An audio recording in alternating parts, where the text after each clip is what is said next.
আজ আমি যাব আমার বড় পিসির বাড়ি, এই শাড়িটা পরে যাব।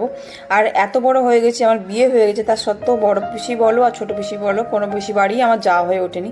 আজ পিসির পায়ে লেগেছে, তাই পিসিকে দেখতে যাব। আমি, মা, জেঠিমা, কাকিমা, বৌদি, ভাইঝি, দাদা সবাই মিলে দেখতে যাব। আজকে টোটোয় করে যাব, বেশি দূর নয়, 15 মিনিট।